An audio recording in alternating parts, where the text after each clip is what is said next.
Here's how you can add a tracking pixel to your Bubble app. This is a question that one of our members reached out to us, and actually we didn't already have a video on this, so I reached out directly to them with this as a response, and now I'm recording a video to help you guys and to help future members with this question. So what is a tracking pixel? Well, an example being like ads or tracking conversions. So for example, the Meta ads platform, they're going to say add this script to your website, and it's going to just mean that they can track what's going on. For example, it opens up the doorway for you to track when a user clicks a certain button, initiates checkout, completes checkout, all things that when that data is fed back into the ads platform is going to enrich and further optimize your ads. Another example is user analytics. We've recommended and done videos looking at LogSnag. So if you want to see how when a user is taking a particular action within your app, LogSnag is wonderfully simple and gives really clear results.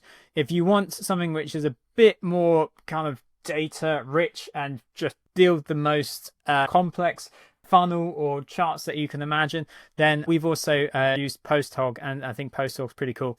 Both of them will work slightly, but in similar ways, which is either making an API call, in which case you just set them up through the API connector, or by adding some script to the website. PostHog I'm most familiar with, having used it most recently, because they'll do things like session replay.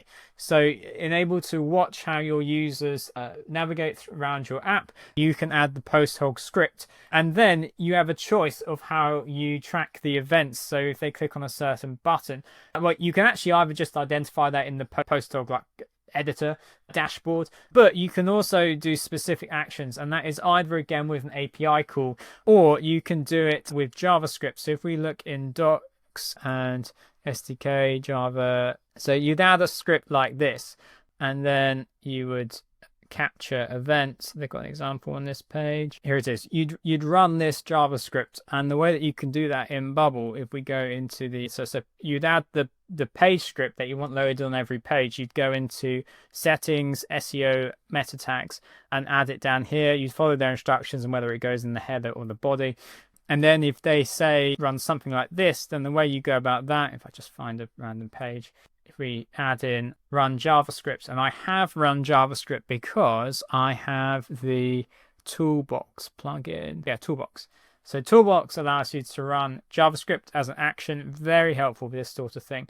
And then assuming I've got the main script that is provided from PostHog on the page, assuming I've got that, I can then just paste in, that's the title of my last video.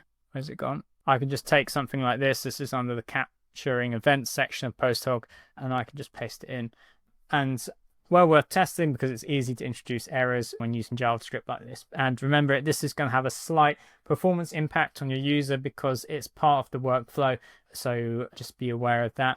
But yeah, there you go. The best way that you can add tracking pixels, one more thing actually, is to add them into the header section here. But if you only want to run it on a particular page, then you can add it into a specific page's header. You can also just add in the HTML element, although I think I'd rather do it on like an app or a page basis. I suppose if you wanted to add it to a reusable element so that when you drop that reusable element, you'd know that script would be available, you could add the HTML element within a reusable element. But there we go. That's how you can add in tracking pixels, whether that's Meta or user analytics, into your Bubble app.